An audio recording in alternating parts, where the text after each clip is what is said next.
तो दोस्तों आप सभी लोग का स्वागत है हमारे चैनल पर नए हैं चैनल को हटाकर सब्सक्राइब कर लीजिएगा, वीडियो को लाइक कर दीजिएगा। चलिए इस वीडियो को शुरू करते हैं। जैसे कि आप लोग जानते होंगे टीआरई 3 के कैंडिडेट का जो है स्कूल आवंटन के साथ साथ जो है कई सारी चीज़ों 9 मार्च का ज्वाइनिंग लेटर बंटने वाला है, इन सभी चीज़ों पर चर्चा करते हैं।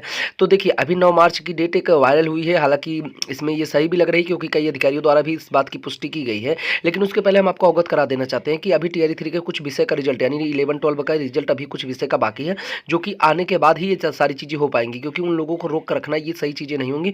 और राज्य सरकार भी रिजल्ट पर कार्यरत है, रिजल्ट बन के तैयार है, बस देने की देरी है। तो हो सकता है संभवतः 28 तक रिजल्ट आ सकता है। उसके बाद उनका लोग का वेरिफिकेशन 3 से 4 मार्च के बीच में करा लिया जाएगा, यानी 1 से 4 मार्च के बीच में वेरिफिकेशन करवा लिया जाएगा।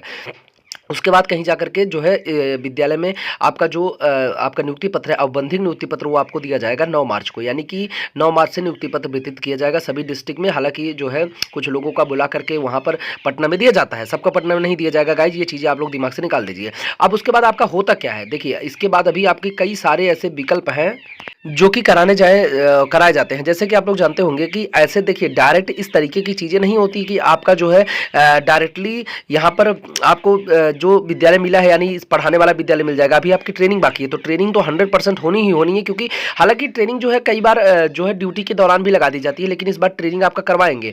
तो मैं आपको बता दूं, जैसे कि आपका मान लीजिए औपबंधिक नियुक्ति पत्र मिलता है, उसके बाद आपकी ट्रेनिंग लगाई जाएगी। तो ट्रेनिंग में आप जाएंगे, वहाँ 10 दिवसीय ट्रेनिंग होगी। ट्रेनिंग के बाद आपका जब ट्रेनिंग पूरी हो जाएगी, उसके बाद फिर से आपको बीआरसी आना होगा, बीआरसी से फिर आपको एक विद्यालय मिलेगा। वो विद्यालय आपको तब तक उसमें पढ़ाना है जब तक आपका मैसेज नहीं आता आपके ऑफिशियल विद्यालय का, यानी अभी आपका मैसेज फिर से आएगा, आवंटन फिर से होगा। ये कोई आवंटन मतलब आपको जो नियुक्ति पत्र मिल रहा है, ये नियुक्ति पत्र आपका सैलरी के लिए नहीं है, ये बस आपको ट्रेनिंग करवाएगा और साथ ही साथ में बीआरसी से एक विद्यालय देगा। यानी आपकी सैलरी और आपकी ज्वाइनिंग तब तक नहीं मानी जाएगी जब तक आपके विद्यालय का मैसेज यानी आपके फोन पर नहीं आता, जो कि आपने वेरिफिकेशन में मोबाइल नंबर जो दिया रखा है उस पे।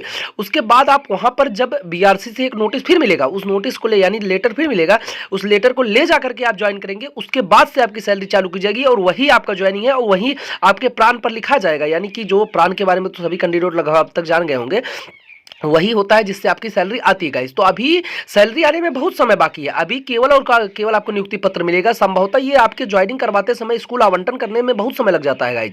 तो यहाँ पर अभी आपका अगर 9 मार्च से आपका औपबंधिक मिलता है तो 20 मार्च तक आपका लगभग 22 मार्च तक आपका ट्रेनिंग चलेगी। 22 मार्च के बाद कहीं जाकर के आपको फिर उसके बाद आपको एक स्कूल मिलेगा, उस स्कूल में आपको तब तक पढ़ाना है जब तक आपका स्कूल आवंटन नहीं हो जाता। हालांकि अप्रैल में ये चीज़ें कहीं जाकर के पॉसिबल लग रही है कि कैंडिडेट का जो है पैसे के लिए बनाया जाएगा सैलरी, क्योंकि उसके पहले कोई विकल्प ही नहीं है। इतना समय अभी बाकी है गाइज, समझ लीजिए अभी 9 तारीख के बाद से अगर आप कभी करेंगे, कितना भी जल्दी करेंगे, फिर भी आपका 5 अप्रैल के बाद ही आवंटन हो पाएगा, कितना भी जल्दी अगर करेंगे ये लोग। तो ये आपका फाइनली जो अपडेट था यही होता है। डाउटफुल वाले कैंडिडेट जिनका भी यहाँ पर डाउटफुल कर दिया गया, वो लोग क्या करें? तो डाउटफुल वाले कैंडिडेट को टेंशन लेने की जरूरत नहीं है, उनको भी 100% कोई दिक्कत नहीं होगा। डाउटफुल मतलब कई रीजन से डाउटफुल किया गया है। अब जरूरी नहीं है कि कौन सा रीजन लगाया हो, अगर यहाँ पर आपका जो रीजन डाउटफुल में लगाया है उसके लिए नोटिस जारी होगी। हालांकि ऐसा कोई दिक्कत मैंने बात किया था तो डाउटफुल वालों का उन्होंने अपनी जैसे कि वेब कापी का जो नोट डाउटफुल है, वेब कापी वालों को टेंशन लेने की जरूरत नहीं, आप अपना ओरिजिनल मार्कशीट रखिए। और आपका वेरिफिकेशन अब हो चुका है, वेरिफिकेशन कहीं नहीं होने वाला है। इसके बाद अगर आपको जो इंटरनल वेरिफिकेशन चलता है 2 साल तक, वो होता रहेगा और साथ में आप अपना जॉब करते रहेंगे गाइस। तो ये उसका नियम होता है। अगर आपकी कोई मार्कशीट कहीं भी किसी तरीके से गलत है तो आप उसके बारे में देख लीजिए। अब यहाँ पे जो सैलरी की बातें अगर आएंगी तो अभी सैलरी आपका तकरीबन कितना भी जल्दी करेगा तो अप्रैल के बाद ही आएगी, यानी आपका ज्वाइन कराने वाली बातें अगर देखेंगे तो अगर सरकार बहुत जल्दी करती है तो 5 अप्रैल के बाद ही ज्वाइन करा पाएगी कैंडिडेट को, अगर उसके पहले भी करवा दे तो बहुत जल्दी हो सकता है। लेकिन मतलब मार्च में कोई विकल्प नहीं है, आप इतना समझ लीजिए। अप्रैल में ही जो हो सकता है, उसके बाद ही चीज़ें आगे भविष्य में देखने वाली होंगी कि आपको ज्वाइन कब कराता है, सैलरी कब देता है, क्योंकि प्लान भी बनाना पड़ता है कैंडिडेट का, उसमें भी 20-25 दिन जाते हैं। अभी इतना जल्दी प्लान नहीं जारी कर दिया जाता, तो सारी चीज़ें भी बहुत कुछ होना बाकी है। आवंटन जो होता है, आपका नियुक्ति पत्र में आपका विद्यालय का नाम नहीं लिखा रहेगा, वो आपका केवल औपबंधिक नियुक्ति पत्र रहेगा। उसके द्वारा आपको केवल और केवल आप जो है यहाँ पर जा करके केवल और केवल ट्रेनिंग कर सकते हैं। ट्रेनिंग के बाद आपको एक विद्यालय का मैसेज आएगा जो कि आपके मोबाइल नंबर पर रहेगा, वो आपका ओरिजिनल विद्यालय है जिसमें आपको पढ़ाना होगा। ये सब तो आपके तब तक के लिए बेकार हैं क्योंकि आपको 1 रुपये मिलने वाला नहीं है गाइज, जब तक आपका मैसेज वाला विद्यालय आप ज्वाइन नहीं कर लेते गाइज। तो ये सभी चीज़ें होती हैं। उसके बीच में आपका कहीं भी मार्कशीट वेरिफिकेशन नहीं होता है। हालांकि आप अपनी जो भी अपलोडेड डाटा था, यानी कि जो बीपीएससी में आपने अपलोड किया था वाटर मार्क वाला, वही सबका फोटो कापी लगेगा, कहीं भी आपके किसी भी डाटा का फोटो कापी नहीं लगेगा। और जो लगता है केवल वाटर मार्क का ही लगेगा, तो इसलिए आप उस तरीके से रेडी रहिएगा। और जो है यहाँ पर अगर आप ट्रेनिंग सेंटर पे जाते हैं, ट्रेनिंग सेंटर पे भी मार्कशीट आपका लगेगा, लेकिन ओरिजिनल नहीं, केवल फोटोकॉपी लगेगी और वो वेरिफिकेशन के लिए नहीं किया जाता। वो उनका एक प्रूफ होता है कि इस नाम का कैंडिडेट इतने दिन हमारे यहाँ पर ट्रेनिंग किया हुआ है, ये चीज़ हम प्रमाणित करके देते हैं।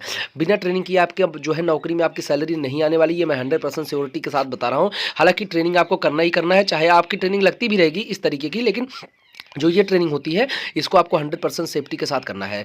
ज्वाइनिंग लेटर के बाद जो है आपको केवल और केवल अभी आपको वेट करना है तब तक जब तक आपका मैसेज नहीं आता है। और ये जो डाउटफुल वाले कैंडिडेट हैं, डाउटफुल जैसे जिनका सीटेट के लिए डाउटफुल किया गया है, जरूरी ये है कि डाउटफुल किस आधार पर किया गया है, आप कमेंट बॉक्स में कमेंट करके बताइए, हम फिर आपको रिप्लाई दे देंगे उस तरीके की चीज़ें क्या होती है। हालांकि डाउटफुल वालों को भी कोई दिक्कत नहीं है, सबको बुलाया जाएगा और सबकी नियुक्ति पत्र दिया जाएगा। अभी जिनका भी दिक्कत है अब तक लिस्ट आ गई होती, अगर कुछ किसी भी प्रकार का कोई दिक्कत है, एस्टेट के कैंडिडेट बिल्कुल ना डरे, एस्टेट के कैंडिडेट को टेंशन लेने की जरूरत नहीं है। राज्य सरकार द्वारा वो पूरी तरीके से सेफ है, क्योंकि एस्टेट में जिनका 75 से कम और क्वालीफाई लिखा है तो उनको किसी भी प्रकार का कोई भी दिक्कत का सामना नहीं करना पड़ेगा।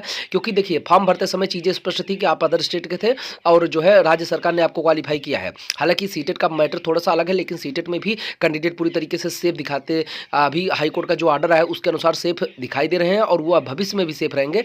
ऐसी संभावना है हाईकोर्ट से आने वाले समय मिल सकती है। 25 मार्च की डेट जो यहाँ पर लगी हुई है, जो कि कैंडिडेट के लिए बहुत इंपॉर्टेंट है। सीटेट वालों के लिए अगर वहाँ पर राज्य सरकार ये हलफनामा लगा देती है कि ये मैटर जो है आरक्षण का नहीं है, ये चीज़ राज्य सरकार मानती है और अपनी गलतियों को मानती है, तो वहाँ पर कैंडिडेट की नौकरी नहीं जाएगी गाइज। तो ये सारी चीज़ें स्पष्ट है, इसलिए आप लोग थोड़ा सा वेट करिए। किसी को भी डाउटफुल वालों को रोका नहीं जाएगा, सबको बुलाया जाएगा। किसी भी प्रकार की अन्य दिक्कत है तो आप कमेंट बॉक्स में कमेंट करिएगा, उसका रिप्लाई हम आपको देंगे। तो आपसे निवेदन है, चैनल को फटाफट सब्सक्राइब कर दीजिएगा, वीडियो को लाइक कर दीजिएगा। Thank you.